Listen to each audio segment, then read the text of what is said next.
سه رقابت دیگری دور دوم چمپیونات کشور دایر شد که باشگاه استقلال شهر دوشنبه در ورزشگاه مرکزی شهر دوشنبه تیم فایسکند نوهیوسه را قبول کرد. بلال سلیمانов از هیئت باشگاه فایسکند اولین شده حساب را باز کرد. این اولین گل است که در دو بازی رستم یتیمов با دروازه‌اش سر می‌دهد.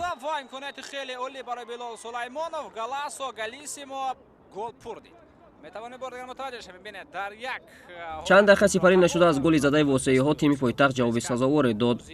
بهترین نشانزن باشگاه استقلال منوچهر جلیلوف ابتدای حساب را برابر نمود و بعدا در داخل جریمه‌گاه لگنر تیم فایسکند جوزف فیون با قاعده بازی را مقابل علیشیر جلیلوف ویران کرد و دوباره رقابت باشد پنالتی تعیین نمود. ضربه جریمه‌ای 11 متره را بدون اشتباه منوچهر جلیلوف تسلیم دروازه مهمانان نمود. این دو گل زده منوچهر جلیلوف پیروزی دستش را در وخوری مذکور تامین ساخت. باید گفت که این چهارمین گل منوچهر جلیلوف در دو دور چمپیونات کشور میباشد.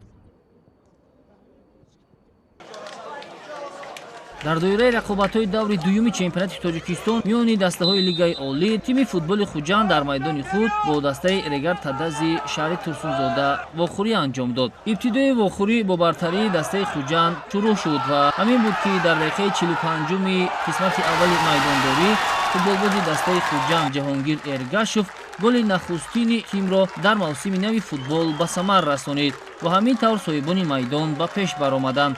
اما دسته رگر تداز این برتری رقیب را برهم زد، زیرا در دقیقه 80 میدانداری شهرزاد محمدیف مؤلفی گل شد و حساب 1-1 گردید. بعد از 4 دقیقه حساب برابر شدن دسته خوجند مراتبه دوم در این واخوری و پیش برآمد. این نوبت حمله‌گر سربی دسته خوجند دارکو بیدوف توپ را وارد توری دروازه دسته رگر تداز ساخت. یادآور می‌شویم که دارکو بیدوف در اولین بازی خود با پیراهن دسته خوجند مؤلفی گل شد، ولی این گل حمله‌گر سربی نیز به صاحبان میدان کمک نکرد، زیرا 2 دقیقه ماندن تا انجام وقت اساسی واخوری رگر تداز باز حساب را برابر کرد. این نوبت شهرت المرادوف مؤلفی گل شد و دیدار مذکور با نتیجه مساوی 2-2 جمع بحث گردید.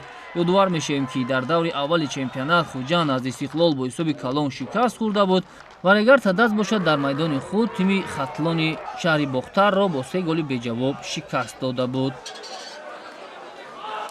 سببی که من سال بعد بازی با استقلال که باخت داشتیم کمتر از سبب پسیکولوژی به فکر بازیگرا کمتر ناآرام بودن.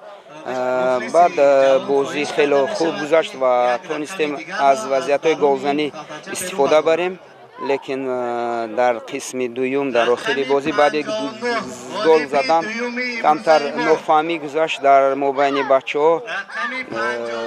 این میگم که یک خطایی که کردن به فکر من در یگان بچه‌های جوان هم این خطاگی نمیکنن. یک بازیگرای با تجربه این خطایی که میکنن حرکت میکنیم که اصلاح کنیم این خطاگی خود رو و در آینده غلبه کنیم. Игра была интересная, я думаю, понравилась зрителям с обилием голов, в общем-то. Ну, некоторые преимущества мы имели во втором тайме, могли реализовать свои моменты. Ну и, конечно, Ходжент крепкая команда, в общем-то, здорово сыграла. И, ну, думаю, что мои ребята выполнили установку и добились такого результата.